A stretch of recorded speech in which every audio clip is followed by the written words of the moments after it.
There are just 16 days till Britain goes to the polls, and Brexit has finally exploded onto the campaign. Labour's Rachel Reeves says she wants to reopen talks with Brussels, seek closer alignment with the EU. Has she let the cat out the bag? We'll talk to the man who negotiated the last deal. Don't forget to subscribe, youtube.com/@sunelection. This is Never Mind the Ballots, Election Countdown. Joining me in the studio is Conservative peer and former chief Brexit negotiator, Lord Frost. And with us, the Sun's deputy political editor, Ryan Saby. Lord Frost, good morning. Welcome to Never Mind the Ballots. Morning. Great to be here. How are you finding the election? Well, it could be going better for Yes. my party. There's absolutely no doubt about that. I think there have been one or two slip-ups in the campaign that haven't helped. But, you know, the polls say what they say, and they're speaking pretty consistently, and it doesn't look good for us. Polls say that Labour are going to have a whopping great majority to kind of do whatever they want. And an issue I know dear to your heart, Rachel Reeves has suggested that an incoming Labour government will seek a closer alignment with Europe, renegotiate the deal that you spent, 2-3 years hammering out. I want to talk to you today is, what more could you have possibly got in that deal, and what would it have cost Britain on the table to get whatever it is that Rachel Reeves wants? Security alignment, farming alignment, medical alignment. And will it actually make a blindest bit of difference? So the important thing to understand is there's a difference between a free trade agreement and something closer. And when we were doing the negotiations under Boris, we were always clear it was a free trade agreement between two distinct entities, countries, us and the EU. Now, if you want to go further than that, what the EU will always say is you've got to make your laws subject to ours and our courts. And that is the trade-off that the Labour Party is going to have to grapple with. If they want to reduce friction, as they say, beyond the deal that we did in 2020, then they're going to have to... It is zero quota, zero tariffs as it stands, right? It is. It is a free trade deal of the old school sense. So it is. It is, and it's very deep, it's very comprehensive, it's a very innovative free trade deal, as you say, zero tariffs, zero quotas, all that kind of thing. There are one or two things we would have wanted in the talks that we didn't get. One of the reasons we didn't push for them is precisely the point I was making, that they come with the price of having to accept EU laws and courts, and that was a price we weren't prepared to pay. And do you think Labour are? Well, they're not acknowledging it, but if they want, as they say they want in their manifesto, or as Rachel Reeves said yesterday, a chemicals agreement, were based on alignment of some kind, then they're going to have to accept the EU laws and courts to get it. What happened to the security deal? Because Theresa May floated it when she was having a crack at Brexit, and we all know how that went. And then, obviously, under Johnson, you disregarded that? How far did it get down the line? Is there a draft EU-UK security deal sitting there waiting to be done, which David Lammy and Rachel Reeves seem to suggest there is? I mean, there's probably one knocking around on the files from the Theresa Written May. by their side or our side. Well, I mean, it barely made any difference under Theresa May. So there's probably one in the papers somewhere. We paid no attention to that. Right. Boris and I and others knew we didn't want a security agreement. We didn't want to tie ourselves in to European security and defence. We wanted a free foreign policy to do what we wanted, and we wanted our defence arrangements to rely on NATO, and we still think those are the best arrangements. Does it worry you when you hear this sort of chat that, potentially, for whatever reasons it is, and we've discussed it many times, the sort of flaws in the Tory government and how they've ended up where they are, that all of your hard work is going to be undone in, a matter of months? I mean, it worries me. That's one of the reasons why I tried to do everything I could over the last year or so to get the party into a more electable position. What does that mean? Is that a change of leader, a change of policy? I mean, what I wanted to see was more conservative policies, and we haven't really got them, and we are where we are. So we do have to face this prospect that Labour are going to water down the deal we got. There's no doubt they're going to try and get us closer into the single market, even if there won't be like a stroke of a pen that does the whole thing. And we are going to be back in the orbit of the EU. Are they being disingenuous to say, oh, we're not going to rejoin the single market or the customs union, but there is scope, presumably, outside of those two totemic things to align closer? Right? Well, the single market is made up of a lot of laws and policies and lots of areas, and you can start to get close to the single market if you've got an agreement on food standards, on veterinary, on chemicals, on this and that. Then you're building up components of the single market. Yeah. You're a former ambassador. Obviously, you've still got great contacts within Europe, having spoken to these people so much over the years. Do you think that the EU are sitting there waiting for a Labour government and thinking, right, this is great, we can unpick lots of this now? Am I being too cynical? I don't think they are. I think they're as done with this as we are. I nearly swore again. I keep nearly swearing on this show, but it's okay. they've got lots of things to think about, just as we have, and they look at the same, the resumption of talks with us about the relationship with the same enthusiasm that lots of people here do, i.e., not very much, really. Yeah. So that is their problem. I've no doubt that if Labour come to them and say we want to talk, of course they will talk. Yeah, there was that meeting that Keir Starmer had with Macron about 6-7 months ago. Yeah. And neither side have ever discussed what was said in there. My suspicion is that they've done some sort of wink and a nod on, there could be movement on migration if Starmer as PM made the right noises, Macron, although he's not in a particularly strong place as it stands at the moment, might be more willing to do a deal on migration. Do you think there's room on migration, further than this government's been able to do? I mean, I'm very sceptical, I must say. I think doing, as we learned, as every British leader has learned, doing a deal or coming to an understanding with just one European leader isn't enough. Yeah. The EU has lots and lots of its own collective interests, and it never gives anything away. If it gives you something, it wants something back. We began to hear a bit of that yesterday when they started talking about more fisheries access into the future in return for any deal. That's the kind of discussion Labour have got to be prepared to have. So if they want something, they've got to come armed with stuff on the table, and fishing and cars and that sort of access. Absolutely. I think there are a lot of people around the leadership, Europhiles around the leadership, who think that the EU will be so pleased to have us sort of coming back. That's just naive, though, isn't it? Yeah, it's totally naive. Their starry-eyed vision of Europe is making them think that just by being nice, they're going to get a better deal. Yeah, I think a lot of them do think that, and that is just not how the EU works. So they're in for quite a rude awakening when they turn up for the first time, and in fact, the entire European Union is coming here, I think, and we've got the EU summit at Blenheim Palace. Yeah, the EU and a few others, of course. Yeah, we'll talk about Rishi in a moment, but on that migration issue, I know it's an issue that you've also written about a lot, and that deal with France. Has that worked? Is this? We've been giving them millions and millions of pounds, and Keir Starmer's only policy on gangs and migrants appears to be giving them millions and millions of more pounds and working closely together. Yeah. Has it been a success? Is there more to do with Europe that could be done by Starmer if he wins? I mean, the problem that we've got is that we're paying large sums, hundreds of millions to the French over a few years, and it's not really making that much difference. The French authorities are not doing everything they could to prevent departures to control. And of course, the biggest thing they could do would be to take back people who come here. The French could do that without any difficulties. They refuse to do it. And therefore, we know that there's something more going on here. When you hear people like Yvette Cooper say, it was so much better when we were in the EU because of the Dublin Agreement, they had a point, right?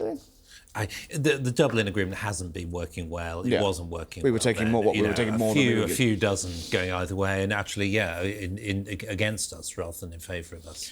Talk about leaving Europe aside and migration. What did you make of Reform's manifesto yesterday? Very tough on migration, an immediate pause on non-essential, although I'm not quite sure what non-essential migration means, and stopping the boats within 100 days. Do you think that's credible?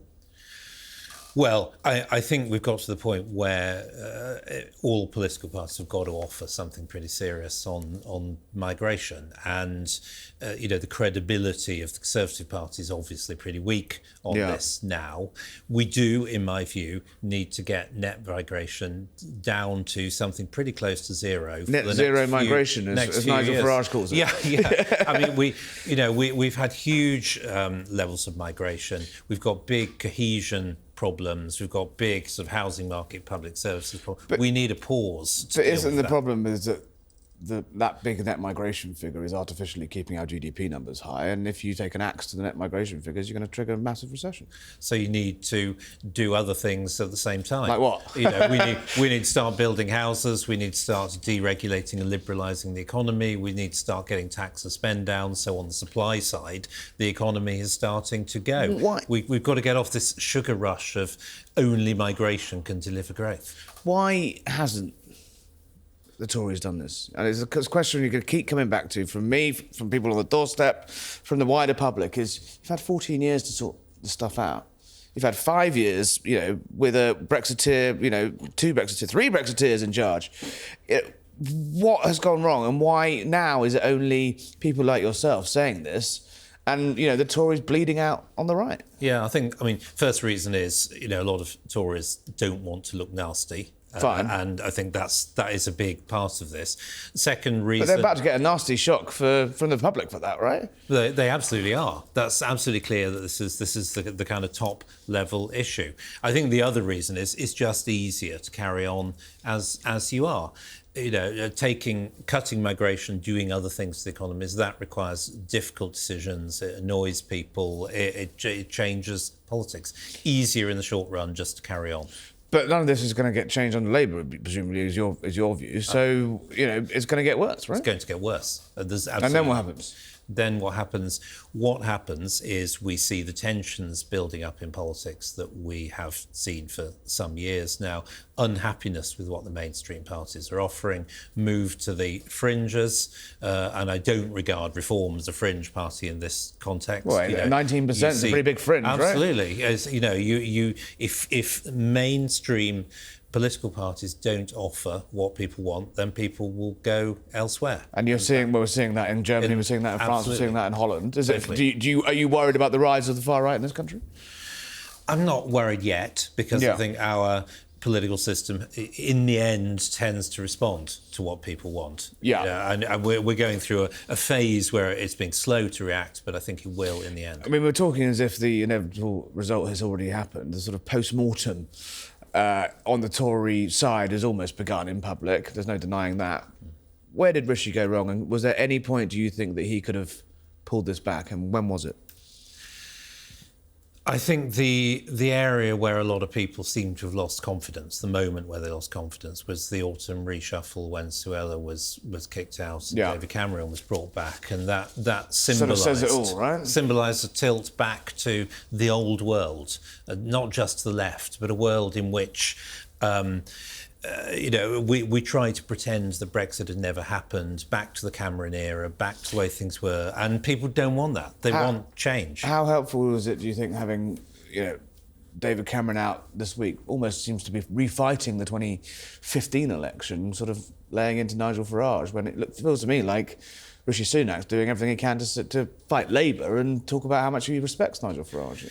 Yeah, I'm afraid, people who are strong admirers of David Cameron and what he did are A, fairly small in number, as we're discovering, and B, probably quite likely to vote for us already. What we've got to do is reach out to people who are true Conservatives, have Conservative beliefs, want a change in the way the country's run, and don't think they're getting it from us. And those are the people we wanted to bring back, should have tried to bring back, haven't brought back, and that's why we're in the situation that we're in. How bad do you think it's going to be? It looks pretty bad. You look at the polls, one can't argue with the polls. We're heading for a very heavy defeat. You had a poll in January, the mysterious poll you fronted, the Conservative Britain Alliance. I did. How are they? Are they still going? Well, I can't say too much more on that at the moment. Nobody mentions the Conservative Britain Alliance, the deep state within the deep state. Absolutely. But the warning signs have been there since January. Of course, right? That poll predicted, I think, just under 170 Conservative seats, and I got into big trouble for saying this. 170, they'd take that now, right? That would be like an absolute triumph against the odds now if we came out with 170. You obviously were very close to Boris Johnson. You worked very closely with him towards the end. Obviously, you went your separate ways when you resigned. Do you think the Tory party would be in a different state right now if they'd held their nerve and kept Johnson? I do. In a better place? Probably. I don't think Boris is in any way a perfect leader for all the reasons that we discovered. Yes, yeah. And, because we had sort of set on a somewhat more social democratic path than we really Well, he was. I mean, no one was more liberal on immigration than a post-Brexit Boris Johnson. Well, right? absolutely, and net zero as well, and one or two other areas. But what Boris did have was a sense for where public opinion was, what it would put up with and what it wouldn't, and where the party had to position itself. Do you think there's a comeback there for him? If, an era of strong men, do you think he'll, come back and try and vanquish? He won't want to see Nigel Farage having all the fun, would he? I don't know. I mean, I do still talk to Boris, obviously. Yeah. But I think he is thinking about what's going to happen, but I'm not sure that we're going to see much more. Brian, we've got the Cassandra of the Conservative Party here. He was right all along. He was telling them in January Rishi was driving the party off a cliff. Do you think it was all too late then as well? I think by the time of January this year, it was all over bar the shouting. I think Labour had won the argument almost, or certainly ahead in those opinion polls when it came to the economy. And I think once you've got the trust of the public on the economy, and also they're trusted with you on defence, I think it gives you can then talk about everything else. And I think, in what world has it been possible? I mean, it's a remarkable political journey. I'd be interested in Lord Frost's view on this as well. A party that literally put Jeremy Corbyn up in 2019, 5 years ago. Keir Starmer is now trusted on defence, the guy that literally wants to leave NATO and turn the army into a peace corps. Even post-2019, Keir Starmer was still negotiating and arguing that we should have free movement in his leadership campaign in 2020. How have they done it so quickly in just 5 years? And does that mean there is hope for the Tory party that actually we're living in pretty fluid times and you could come back with it? I think in terms of the fluid times, definitely. How can you go from an 80-seat majority to potentially, get it losing by 100, 150 seats? I think in certain times they can swing very, very quickly, and you can come back from that. I think people just move on very quickly. A lot has happened in that 4 years. We've got the scars on our back here. Yeah. Absolutely. You've had the pandemic. You've had Partygate. You've had the mini budget. And Keir Starmer's proved war in Ukraine. And Keir Starmer has changed the party. He's been the one consistency of the last 5 years. He's always there. Exactly. So he's changed his party. He's then got out on the front foot and sold his party and himself to the public, and looked like he's got an assured team around him. And now he's in a position to actually sell that to the public, where it seems like the Conservatives have just gone backwards in that time. Lord Frost, did Brexit sort of break the traditional party mood? Are we living in a mad time when people vote Tory one month and Labour the next? Yeah, I think the electorate obviously is a lot more fluid than it used to be. I remember sitting in the 2021 party conference and everyone saying Boris is set in for 10 years, maybe 15 years. Yeah, well, he won the Hartlepool by-election and now it looks like that could go reform. Yeah, and look what's happened. So, we, the Conservative Party, the right more broadly, mustn't despair. We're obviously not going to win this election, it seems, unless something pretty amazing happens. But we must rebuild, we must reconstruct. We mustn't get into the mindset that we're beaten for a generation. Who would you like to see lead the party from the ashes? I mean, who knows? It reminds me, I forget which guy was in the French Revolution who asked, what did you do in the French Revolution? He said, I survived. And I think that's going to be the first test. But you've survived. Who survives this election to lead the party? Astonishing. You didn't fancy a tilt yourself, getting back on the pitch in the common sense? You're up in the Lords now, but... I fancied a tilt, obviously, as I think is known. I've been blocked from applying. Why did you think that? out because you were winding the PM up for the last few months. Who knows?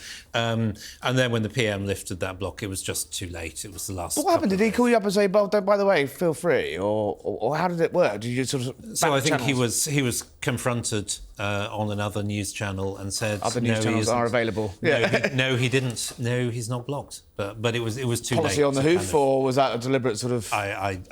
The workings of these things are a mystery to me, but I am not blocked, so it's too late. Lord Frost, thank you for joining us. Stay there. We're going to do our favourite bit of the show, is where we take the piss out of Ed Davey. Don't go away.